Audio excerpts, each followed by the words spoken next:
અને છબા પ્રભુ એમના ભાઈ થાય. છબા પ્રભુ તો સંપૂર્ણ ભગવાનના માણસ હતા અને બધાને એ જ લાગ્યા.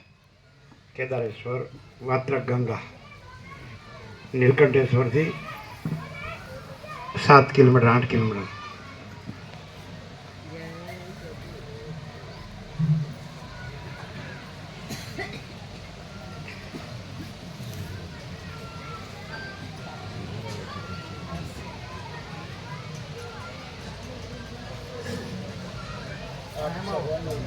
થોડા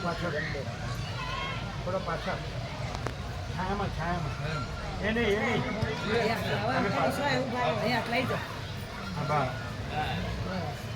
આપ સર્વને અમારા કોટી કોટી વંદન.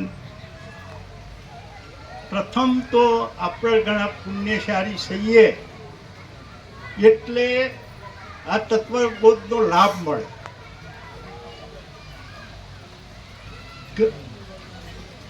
ઘણા પુણ્યશાળી હોય તાને પરમાત્મા પ્રભુને ઓળખીએ. એનાથી વિશેષ પુણ્ય હોય તો પ્રભુનો સત્સંગ મળે. એનાથી વિશેષ પુણ્ય હોય તો આપણને સમજાય અને એનાથી વિશેષ પુણ્ય હોય ત્યારે આપણી અંદર પ્રગટ થાય. હવે મેઇન વસ્તુ તો એક જ છે કે જ્યાં સુધી આ શરીરવાળો હું છું, એ શરીરવાળો હું છું એ ન ભૂલવાનું છે.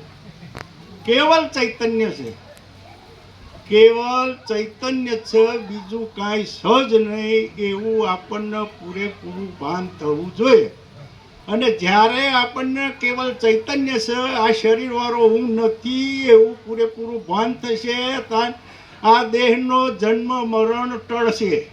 તે સિવાય જન્મ મરણ ટળે નહીં એ વાત અહીંયાથી અનુભૂતિ છે અને આ વાત પૂરેપૂરી સમજાય છે. જ્યાં સુધી સ્વરૂપનું જ્ઞાન નહીં હોય ત્યાં સુધી આ વાત મગજમાં બેસવાની નથી. જ્યારે સ્વરૂપ શું છે એ પહેલાં જાણો અને એ કોઈ બીજી જગ્યાએ તમને જાણવા નહીં મળે. એ પણ અમે ઘણા સંપ્રદાયોમાં આ બધું સાંભળ્યું છે. અમે બધામાં જેલા છીએ અને આ બધું સાંભળ્યું. જ્યારથી પ્રભુને સાંભળ્યા પછી અમને હવે બીજે કોઈ જવાની ઈચ્છા થતી નહીં અને બીજું કશું જાણવાની જરૂર રહેતી નથી. આ વાત નિર્વિવાદ છે. તમને પૂરેપૂરા અહીંયા ધ્યાનથી સાંભળશો તો તમારે બીજી કોઈ જગ્યાએ જવાની જરૂર નહીં પડે. એ અમે પોતે અમારો આ પૂરેપૂરી અમારી અનુભૂતિ છે. કારણ કે અહીંયા એક જ વસ્તુ છે કે સ્વરૂપ વિશે અમને એક વખત અમારે ત્યાં પ્રભુ ઘણા વખત પ્રશ્નો પૂછતા. અમને એક વખત પૂછ્યું અમને અમારા ગામમાં પ્રશ્ન થયો કે પરમજ્યોતિ ચો. એટલે પ્રભુએ અમે બેઠા હતા અને પછી વાત કરી કે આ ગોકર પ્રભુ એ આવું જ સમજતા. એટલે અમે અમને પૂછ્યું કે ગોકર પ્રભુ પરમજ્યોતિ હે. એટલે પ્રભુ 2-3 વખત બોલતા ને પછી અમે જવાબ આપતા. ત્યારે પહેલાં અમે ઉતાવળા નહોતા થતા. પછી કહ્યું હા પ્રભુ. તો પછી કંઈ બતાવો. પ્રભુએ એવું કહ્યું કે બતાવો. તો અમે એવું બોલ્યા કે આકાશ ખરું ને એ આકાશને હું જાણું છું. આકાશ નહીં, હું નહીં, અને જે જાણપણું છે એ પરમજ્યોતિ. પછી બધા રમાપ્રભુ નગર હોવાના બધાને ભેગા કરી મને કે એમ પ્રકાશ કરો. ખ્યાલ આવ્યો? આ વાત આપણે જે જાણપણું છે એ જ્ઞાન, એ જ્ઞાન છે એ જ પરમાત્મા. આપણી અંદર જે જ્ઞાન છે એ પરમાત્મા છે. દાખલા તરીકે બધું પરમાત્મા છે. પ્રભુ વારંવાર કહે છે કે બધું પરમાત્મા છે. હાર બધું પરમાત્મા હોય તો પછી તમે અલગ રહ્યા તો તમે પરમાત્મા નહીં. જો બધું પરમાત્મા હોય અને આ બધું પરમાત્મામાં જ ઉત્પન્ન થયું છે. આખી સૃષ્ટિ બધું પરમાત્મામાંથી જ ઉત્પન્ન થયું છે અને પરમાત્મામાં લઈ પામે. બરાબર?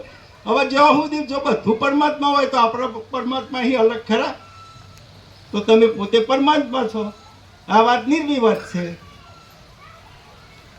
એક વખત છેલ્લે પ્રભુ ગાંધીનગર જવાના હતા અને અમે બેઠેલા હતા મૌન, કોઈ આગળ પાછળ વાત નથી થઈ. અને વતીન તો પ્રભુએ પૂછ્યું કે ગોકળ પ્રભુ આનો ઉપયોગ શું? આવો એક પ્રશ્ન પૂછ્યો. ખાલી બીજું આગળ મૌન જ બેઠા હતા. અમે એટલું બોલ્યા કે જરૂર જેટલું કરવું અને સ્વરૂપમાં લીન રહેવું, એનાથી અમે વિશેષ બોલ્યા નહોતા. પછી ગાંધીનગર ગયા પછી અમારા પેલા રામાપ્રભુનો બાબો હતો, એનો વાત કરી કે આ તત્વબોધમાં મોબાઈલમાં એડ કરે તો એ ભાઈ કે મોબાઈલ નહોતો ને કે પ્રભુએ એવું કહ્યું હતું કે વોટ્સઅપ કરવાનું હતું. એટલે કહેવાનું એમાં બધું આવી જાય છે. હવે જરૂર જેટલું કરવાનું, આ આખો જગત વ્યવહારનો પ્રશ્ન થયો અને એનો નિકાલ કે ભાઈ બધું બહુ ભેગું કરવાની આપણે છે. મનુષ્યને તો શું છે કે કેમ કરીને હું બધું ભેગું કરી નાખું. આ એક જ વિકલ્પ એને વધારે હોય છે, કોઈથી કહેવાય એ કરું. પણ હા, તમારે જરૂર જેટલું કરવાનું એ નિર્વિવાદ વાત છે. કોઈના આગળ હાથ લાંબો કરવાનો નહીં. એટલે આવા પ્રશ્નો અમને ઘણી વખત પૂછતા. એક ઘણી વખત અમે કહેતા કે જગત હે, તો અમે કહેતા કે જગત નહીં, જગત એ આપણી કલ્પના છે.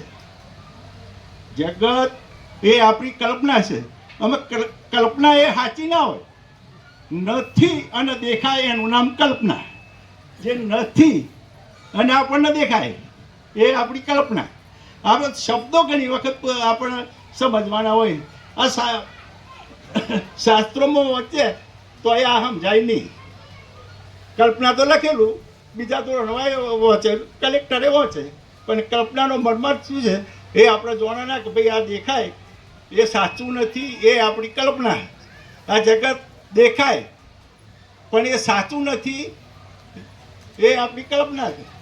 એટલે આ બધું અહીંયા તો એક જ વિશેષ છે કે જન્મ મરણ જેને ટાળવો છે કે બીજો ફેર અવતાર લેવો નહીં, એના માટે આ મેઇન છે.